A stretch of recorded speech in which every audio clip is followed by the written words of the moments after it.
Vous m'excuserez. On m'entend? Je suis quelque peu engourdi du fait que je suis resté trop longtemps assis. Je préfère être debout. Et c'est pourquoi, à travers cette position, j'ai tenu, depuis que je suis aux affaires, à faire que la Martinique soit debout. Et quelles que soient les positions de chacun et de chacune. Il s'agit de bilan. Remercie objectivement toutes celles et tous ceux qui m'ont précédé à cette tribune. Quand bien même il y aurait pu y avoir quelques réticences. Mais il faut savoir, et tout le monde a eu le courage de le répéter, de le dire, c'est au nom de la collectivité que tout le travail a été accompli. Et particulièrement avec les fonds de la collectivité. Que tout le monde soit remercié. Ce qui importe, ce n'est pas une divergence à un moment précis. Dans la vie, tout le monde sait. Et les intempéries nous le démontrent. Qu'il y a toujours aussi des intempéries politiques. Mais qu'à cela ne tienne, c'est le peuple qui, en dernier ressort, tranchera. Et je lui fais confiance pour trancher positivement pour que l'on continue à travailler pour le bien public de ce pays. Je n'ai pas hypocrite, moi. Je n'ai pas été élevé dans ce domaine. Et je le dis d'autant plus que j'ai déjà annoncé que le moment venu, je m'en irai. Et parce que j'ai dit que je m'en irai, il y a des gens qui veulent me pousser dehors au plus vite. Ce n'est pas comme ça qu'il faut agir. Ça déshonore tous ceux qui l'ont fait ou qui l'ont tenté. Je veux laisser une Martinique responsable. Une Martinique capable de ne pas continuer à mendianter, à tendre la main, inutilement. Une Martinique responsable. J'aurai l'occasion, pas aujourd'hui, de revenir sur ces sujets, ne vous en faites pas. Et je remercie tous ceux et toutes celles du DGS, celui qui a ouvert, et tous les autres collègues qui m'ont précédé à cette tribune.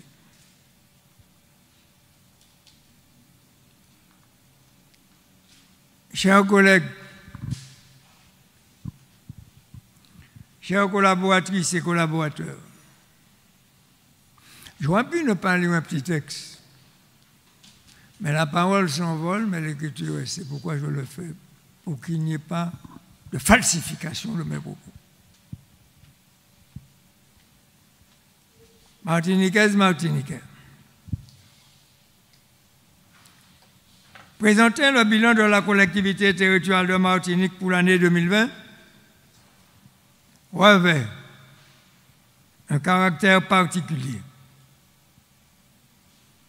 Nous avions balisé un parcours à réaliser et défini des objectifs à atteindre.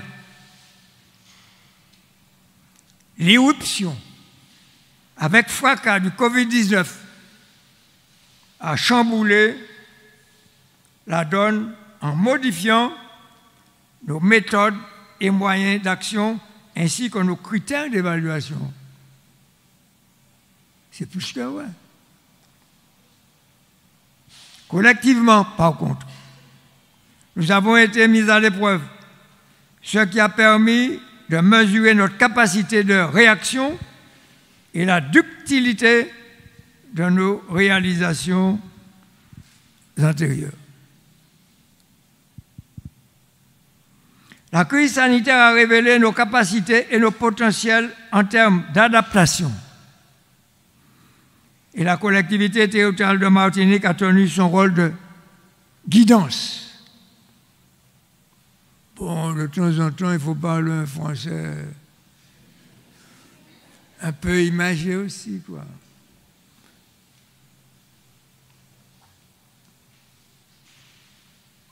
De mars à novembre, nous avons connu une succession, et les collègues l'ont rappelé,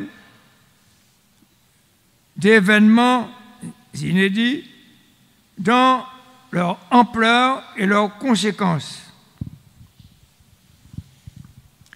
À chaque fois, des réponses adaptées ont été fournies dans les domaines de la santé et du social, de l'économie, de l'aménagement du territoire. Nos chantiers ont connu de forts ralentissements, voire des interruptions. De tels avatars ont conforté les prémices de la refondation que nous souhaitions déjà mettre en place. Je fais exprès de m'arrêter, mais il me semble que c'est avec vous tous. Sans rejeter personne, aucune idée. Qu'est-ce l'idée? Que j'avais dit que je ne veux pas faire un simple plan de relance. Que s'il fallait faire un plan de reconstruction, de refondation de ce pays. C'est avec vous que je l'ai fait. Que des gens bifurquent en chemin, c'est leur problème. Mais c'est de commun accord qu'on avait fait. Approuvé par tout et chacun. Fait en plénière, approuvé. J'aurais pu continuer. À quel moment j'ai trahi? Lève le doigt ceux qui peuvent me contredire. On vous donne le droit de lever la main et de me contredire.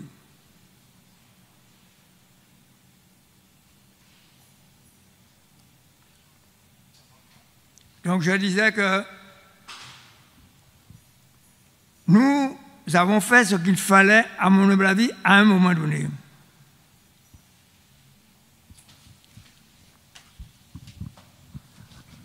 Chaque fois que des avancées ont été réalisées par la mobilisation des élus et des personnels. Ainsi, en 2020, c'est avant tout la gestion maîtrisée de multiples crises inédites, Covid-19, dengue, sécheresse extrême et pluies diluviennes. Il faut aussi noter, entre autres, la fin du chantier de réhabilitation de l'ex-maternité Victor Fouche. Je vous demande d'aller voir. Hein. Ne me croyez pas, si vous pouvez aller visiter. La poursuite du projet du musée d'art contemporain. Les travaux de modernisation et d'équipement conséquents sur les bâtiments scolaires, avec notamment la reconstruction des collèges et lycées de Sainte-Marie et le plan d'équipement numérique. La fin du chantier de Fonds Saint-Jacques. On n'a fait que citer sans développer. L'adoption d'un dispositif d'aide à la numérisation des entreprises. Les actions de promotion de la destination Martinique et de structuration de l'offre touristique. Je rappelle, ou ceux qui n'en font pas, nous n'allons pas oublier. Ce n'est pas une critique.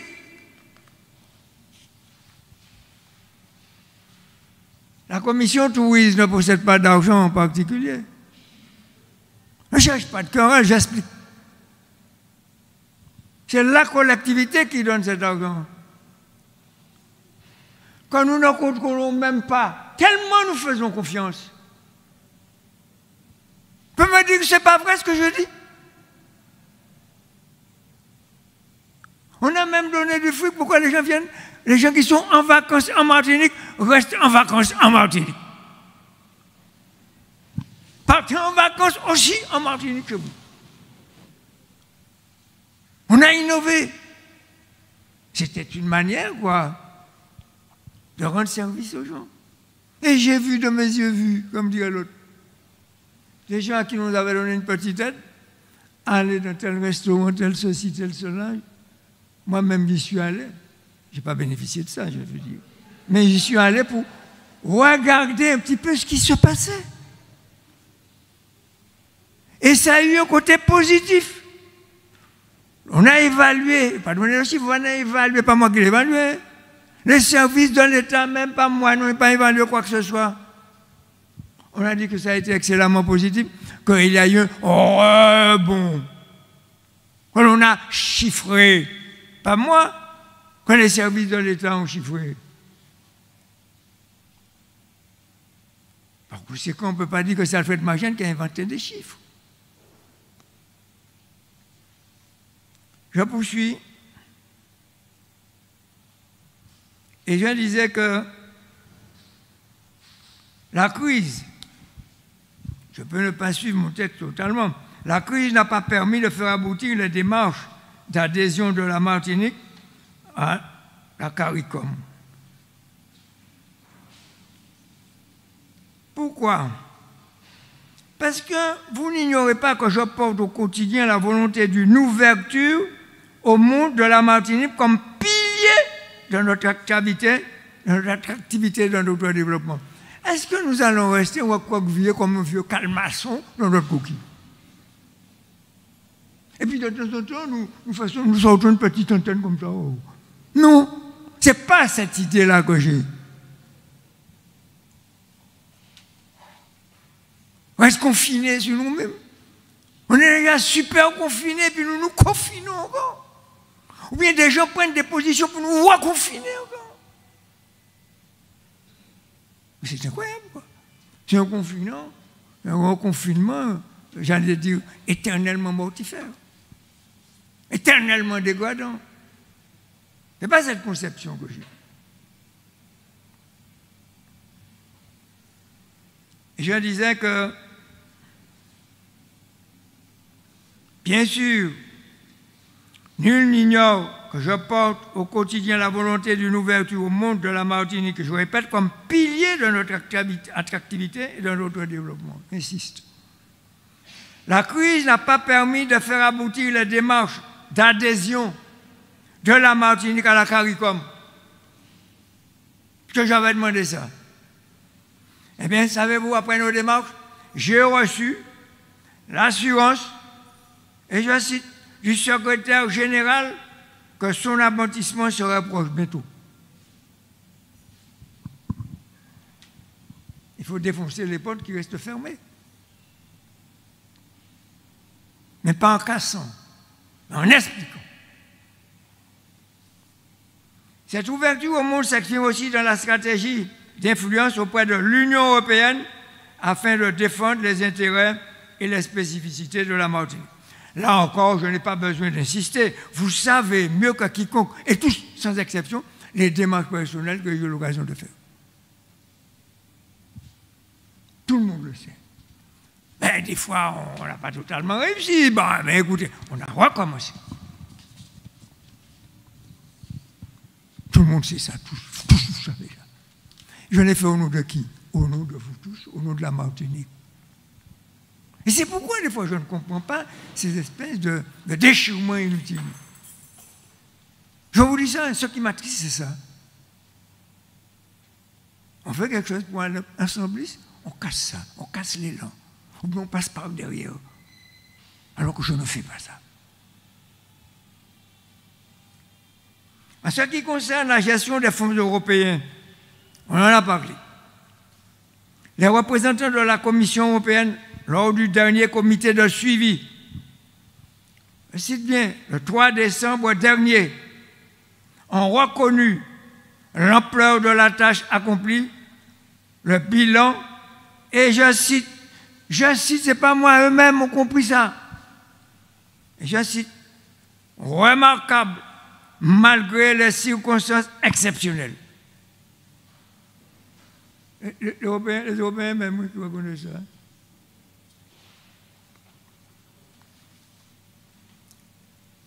Tout fonds confondu, Ce sont 210 millions d'euros qui ont été ainsi programmés en 2020. J'ai le plaisir d'annoncer que la collectivité territoriale a atteint et voire dépassé ses objectifs pour éviter le dégagement d'office. Parce que ça pendait. J'espère qu'on sait ce que ça veut dire, le dégagement d'office. Vous n'imaginez pas le combat qu'on a eu à mener pour empêcher ça? C'est incroyable. Il peut y avoir de petites querelles entre nous, mais empêcher un dégagement d'office. Parce que s'il y a un dégagement d'office, c'est que vous n'êtes pas montré à la hauteur de la situation. C'est ça que ça veut dire, oui, tout simplement. Je ne donne pas de cours aux gens. Je le respecte, à ma façon de parler.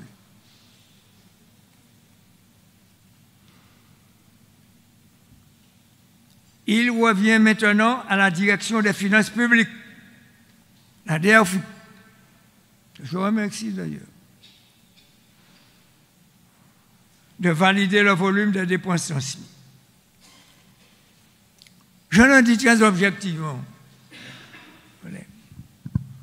Il y a des collègues ici, pas vous tous, certains d'entre eux, qui se croient permis de donner des leçons à la DRFU. C'est-à-dire la personne qui est chargée de contrôler les fonds. Vous donnez une très mauvaise image de vous. Qu'est-ce que ça veut dire ça?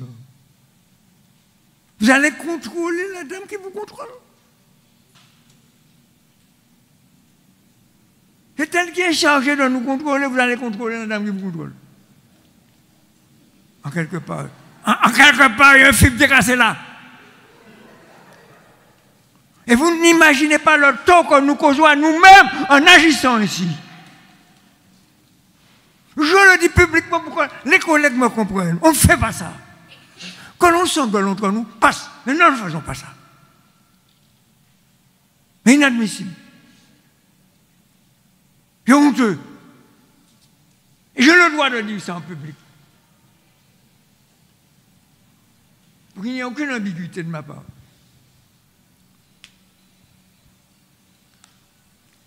Je poursuis. Toutes ces actions relèvent d'une trame stratégique qui se poursuivra en 2021, les collègues l'ont appelé. À ce titre, je remercie tous les agents qui s'impliquent loyalement dans leur mission de service public.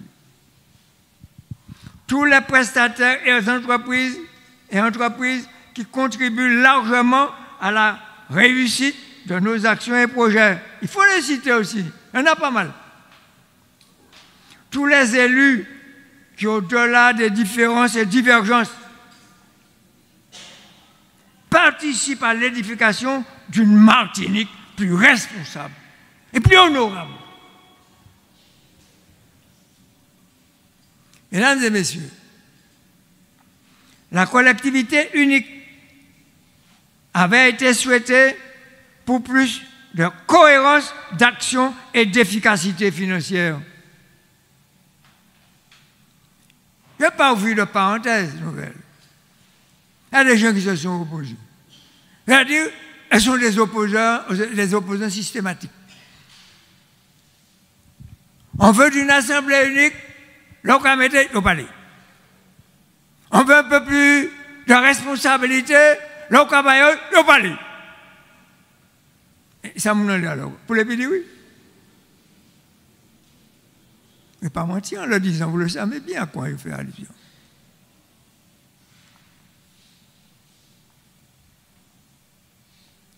Les Martiniquais ont voté cette solution, je le répète, lors du référendum.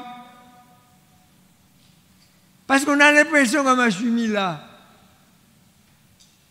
comme ça. Les Martiniquais ont voté cette solution lors du référendum du 24 janvier 2010. Pour les gens qui ont oublié. Et la loi instituant cette collectivité unique a été promulguée le 27 juillet 2011. C'est la volonté populaire qui m'a mis la même Émilie.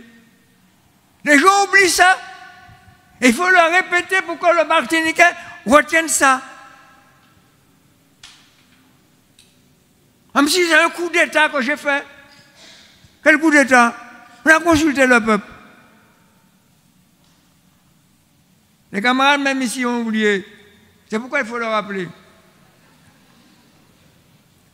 Toutefois, et c'est important de le rappeler, la collectivité unique n'a été mise en place, vous écoutez, que 5 ans plus tard. Vous imaginez le temps perdu? La faute ne vous revient pas ni à moi, ni à nous. 5 ans plus tard. Et vous admettez que le président Alfred Maï n'a pas le droit de dénoncer ça devant la France, devant l'Europe, devant le gouvernement. C'est mon rôle. Je ne suis pas fâché en disant ça. C'est le travail. 5 ans plus tard, j'ai dit, bah, ils s'en foutent. La loi, ils s'en foutent. Vous ne comprenez pas l'insulte, l'ignominie envers nous.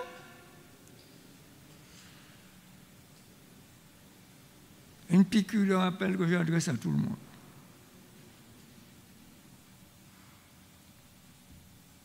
À son installation, au 1er janvier 2016, force est de reconnaître une large impréparation pour son implémentation, tant au niveau de l'adéquation des moyens que de l'organisation des personnels. Quand vous restez 5 ans, il va faire quelque chose.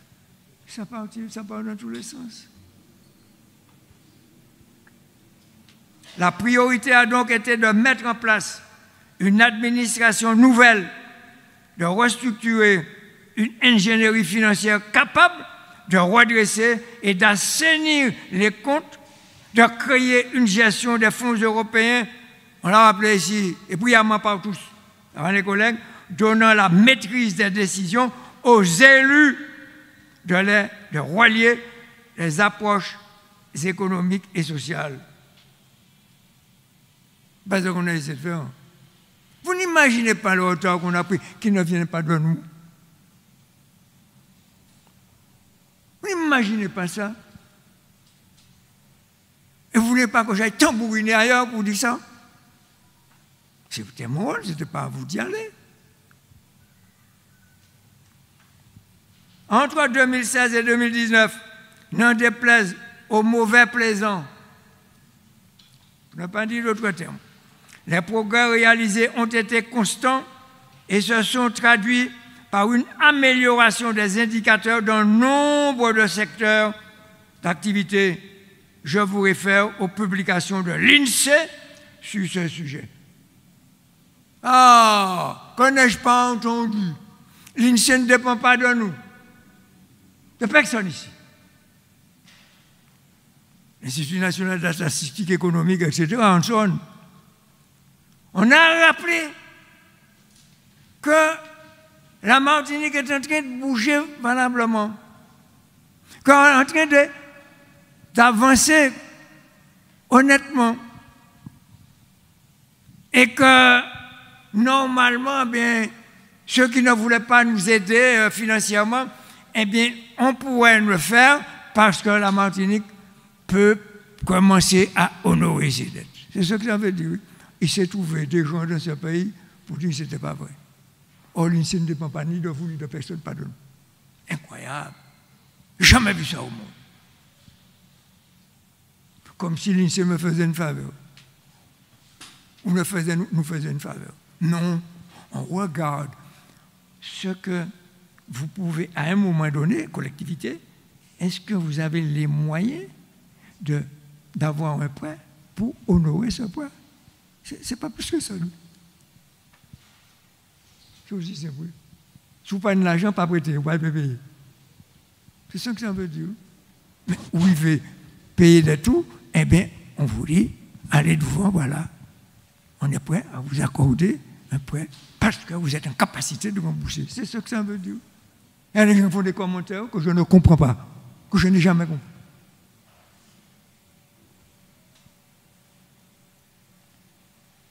Et je disais, des politiques nouvelles et des outils spécifiques ont été créés pour répondre aux besoins réels exprimés par les Martiniquais. C'est ainsi qu'ont été conçus notamment la Convention de territoire Nord-Caraïbes, le schéma territorial de développement économique, d'internationalisation et d'innovation. Tout ça est créé. Pardon. Le schéma de l'autonomie, ce n'est pas l'autonomie politique. Hein. J'explique l'autonomie pour qu'ils ne croient pas que j'ai demandé l'autonomie pour la Martinique. Ce n'est pas de ça qu'il s'agit. Il faut toujours expliquer, quoi. De l'autonomie des personnes âgées et des personnes en situation de handicap. Le plan de lutte contre la pauvreté, le schéma sur le plan de lutte contre la pauvreté, le schéma sur l'économie circulaire. Tout ce qu'on a fait, je continue. Les programmes de maîtrise de l'énergie et du traitement des déchets, les collègues en ont parlé savamment. Ces 5 années ont été celles de l'assainissement et de la performance au niveau financier. Je viens de le rappeler. De la structuration de politiques adaptées, aussi bien pour la commande publique que pour le soutien aux principaux secteurs de développement. Les collègues, on a été obligés de raccourcir, de demander à chaque collègue de parler très peu, tellement il y avait de choses que vous avez réalisées qu'on a oubliées. C'est incroyable ça. Le déploiement de la fibre pour le très haut débit. Alors là, oui messieurs, nous devons, mouler, en laissant. Nous ne sommes pas au haut débit. Il y a longtemps que nous avons dépassé le haut débit, nous sommes au très haut débit. Je ne fais pas de comparaison, hein, mais allez regarder ce qui se fait à côté. Vous serez convaincus.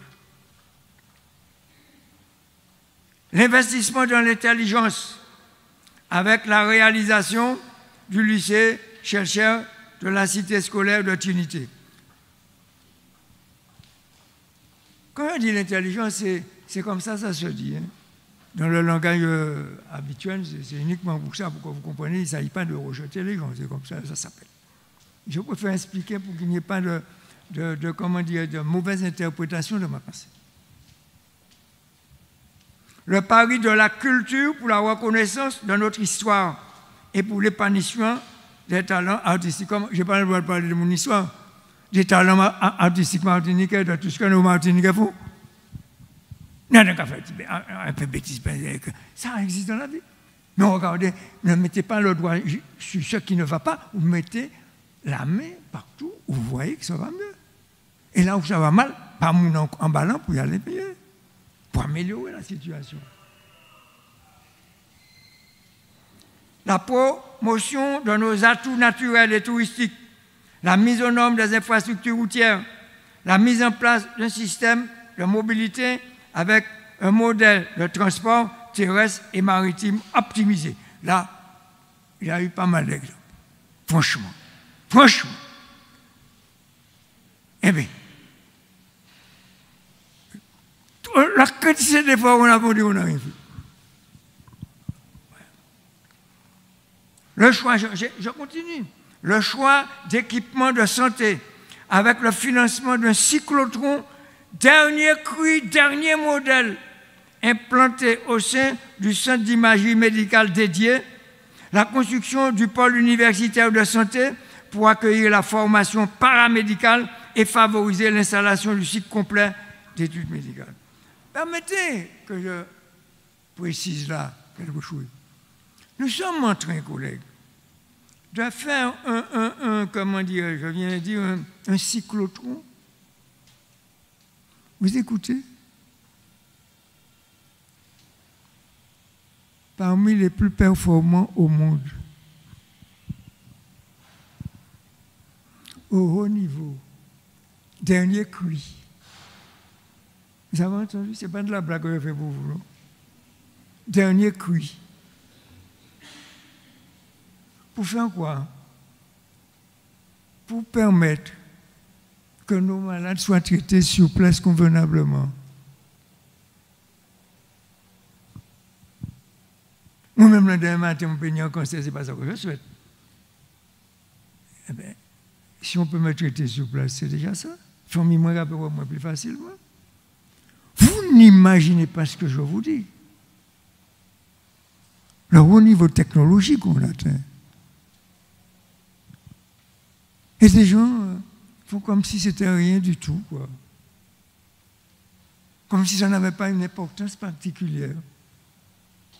Bah, ouais, ça peut se côté, hein, ce comportement-là. Donc, je continue.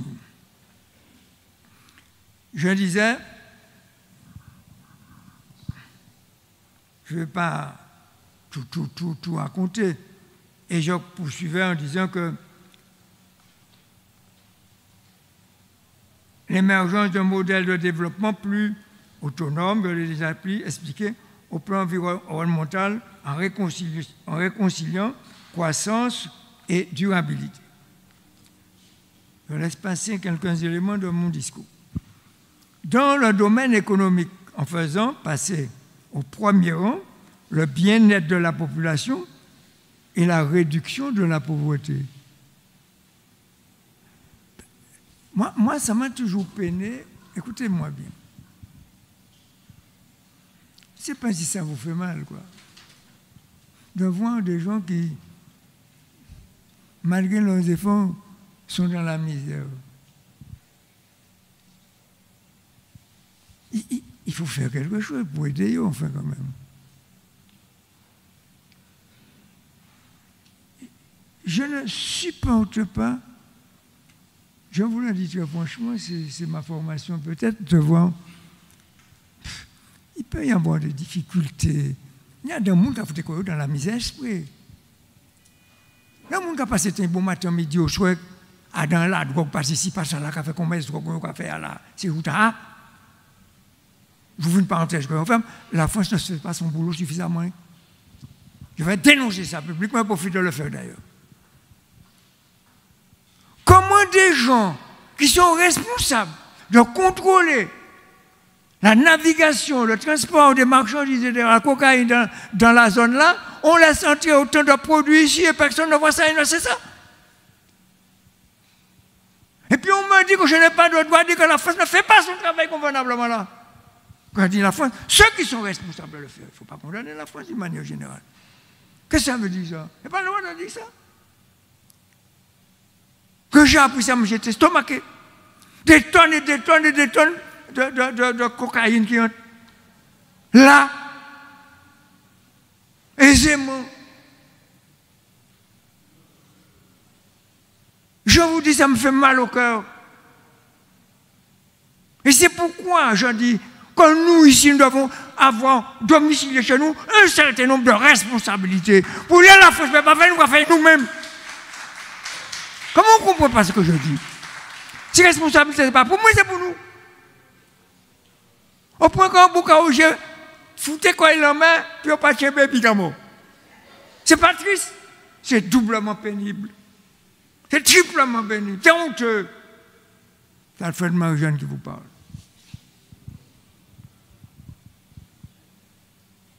C'est insupportable. Je continue. Je disais que dans le déclin économique, en faisant passer au premier rang le bien-être de la population et la réduction de la pauvreté, je répète ça. Au niveau social, en renouvelant les réponses au vieillissement et les actions de solidarité dans le cadre sociétal, avec un système plus axé sur l'humain et le développement de ses capacités, à travers toutes les politiques menées et les actions réalisées, des bases plus solides sont établies. Les conditions pour la Martinique de relever ce défi sont donc bien réelles et nécessaires, et indispensables et urgentes. Cette mise en perspective démontre que nous avons construit une voie d'avenir plus stable. Ce sont là des acquis qu'il ne faut ni dilapider, ni laisser choir. Laisser choir, il ne faut pas confondre avec le séchoir, ni laisser tomber à terre. C'est pour la peur qui a compté, nous ne pouvons pas comprendre le séchoir.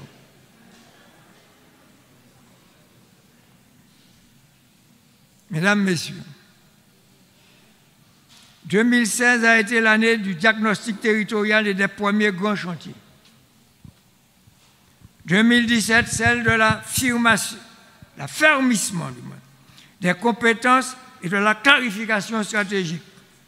2018, une année charnière marquée par la montée en puissance de la collectivité. Grâce à vous, tous, sans exception. 2019 est pour nous l'année d'une volonté assumée pour une action consolidée. On nous consolider ça. 2020 est l'année de la mise en place de stratégies en réponse à l'urgence et à l'inconnu, celle de la gestion des crises multiples que vous connaissez et que nous avons tous rappelées. En 5 ans, ce sont au total, je rappelle les chiffres que vous connaissez peut-être déjà, plus de 84 millions d'euros en soutien constant aux communes. 26. Si il y a un qui dit ça pas vrai, on y a écrit moi pour me garder montrer. Plus de 560 millions d'euros pour le déploiement de politiques spécifiques au travers des satellites dédiés à des secteurs clés. Il faut donner les chiffres. Tout simplement parce qu'on a l'impression que si on ne dit pas ça, on n'a rien fait. Eh bien, les chiffres sont là pour démontrer ce qui a été fait et on a tout été écrit.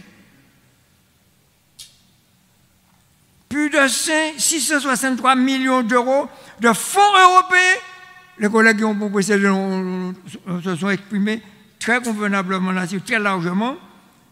Le fonds européen en faveur du développement du territoire. Cet argent-là n'a pas été gaspillé. C'est ce qu'on vous explique. On est allé frapper toc-toc à la porte, on nous a donné, mais il faut préciser. Il faudra qu'on donne des preuves que ça a été utilisé convenablement. On a l'impression qu'on va vous donner quelques fruits que vous n'allez pas justifier. Vous vous trompez complètement. Et il faut que ça soit utilisé convenablement. C'est pourquoi que je dis, si c'est pas ça, nous pouvons d'accord ça. Le reste vient après. Plus de 3,841 milliards d'exécutions budgétaires. Pour faire tout ça, je ne sais pas si vous avez entendu.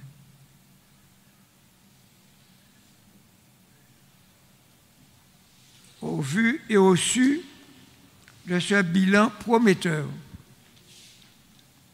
J'en ai fini de vous rassurez-vous. Quand on incite à bafouer ou à destituer, je reprends ça. Au vu et au su de ce bilan que vous avez fait, prometteur. Quand on incite à bafouer ou à destituer le président, comment il y a le monde qui l'a destitué, moi? Que je suis sous des prétextes fallacieux. Ne pèse pas mes mots. Je dis que les manipulations bassement politiciennes déshonorent celles et ceux qui les propagent ou qui les maintiennent. Et je condamne ça publiquement. Je ne prends pas responsable. C'est honteux. Dans quel pays au monde, un politique qui travaille comme ça, on prend une décision, on prend des commandes, on demande de le destituer. Il faudra destituer ceux-là qui veulent nous destituer.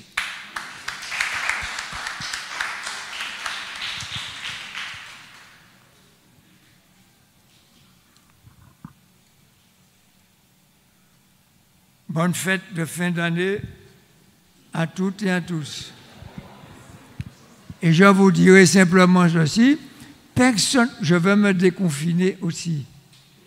Et personne ne m'empêchera de passer mes fêtes du jour de l'an. Qu'est-ce qui m'arrive? Mais qu'est-ce qui m'arrive? Je ne veux pas le droit de fêter la Noël. C'est pas possible ça. Je prendrai les mesures, comme on vous dit ça, de précaution habituelles. C'est tout. Comment? Et je termine en disant, l'en main dans l'en main. D'après moi, nous avons parlé, nous avons dit en l'en main laver l'autre, en l'en main aider l'autre, pour ne pas employer le mot l'en main. L'en main dans l'en main. Pour Martinique français, et restez debout. Merci en pile, merci en chaille, je ne peux pas mourir.